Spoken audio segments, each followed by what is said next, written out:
I knew how to create an obnoxious video intro, I would. What do you do when you're on a 2-lane road and there's nowhere to pull over, and you just so happen to be driving a Detroit DD15 with a brand new radiator that's got a crack in it, and you see that? Well, when both those lights blink, the truck's about to turn off. Which means you just gotta keep cycling the key. But eventually, that won't work. And what do you do when you don't have enough water to fill up the reservoir to get that sensor to detect that the truck is fine to run? Well, I'll tell you. First, just keep cycling that key until you can find a safe place to pull over. Easy, right? Second step is to pull over in a safe area. The next step is to have one of these.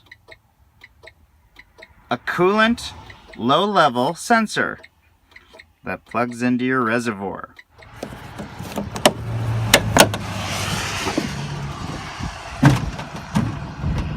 Unplug the current sensor and plug in the new sensor. After plugging in the new sensor, secure it in a safe place so it doesn't flop around and hit the engine fan. Like so. Close the hood. Latch the hood. Start the key. Start the engine. Voila! No more shutdown problems. And that's how you run a Detroit diesel. If you want to keep it on the road, you gotta be smarter than the engine.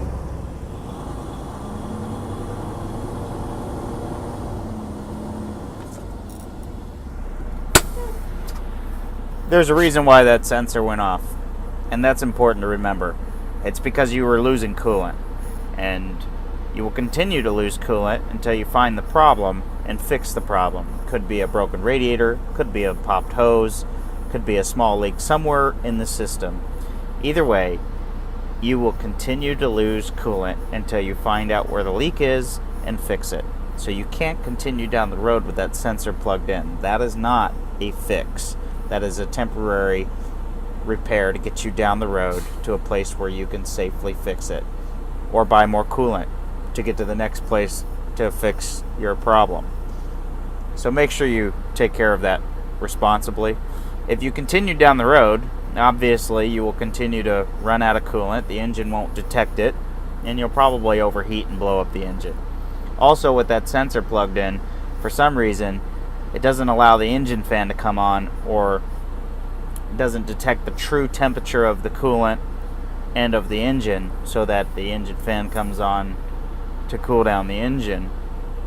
So climbing hills with this particular method of getting down the road is extremely difficult and needs to be paid attention to. Anyway, that's all I have to say on this matter. Thank you for watching, and we'll see you on the next episode. Well, that's it. That's the end of another episode of watching something that's been repaired in less than ideal conditions with parts we probably don't have at the most convenient time as usual. This is the life of an over-the-road truck driver trying to feed his family. This is the real life of an over-the-road truck driver trying to feed his family.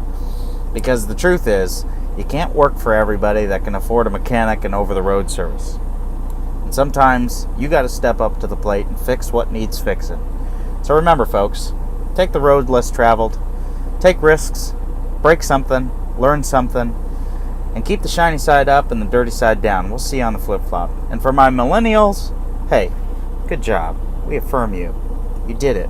Good job. I'm proud of you. You're proud of you. I'm proud of you. Good job. All right, we'll see you.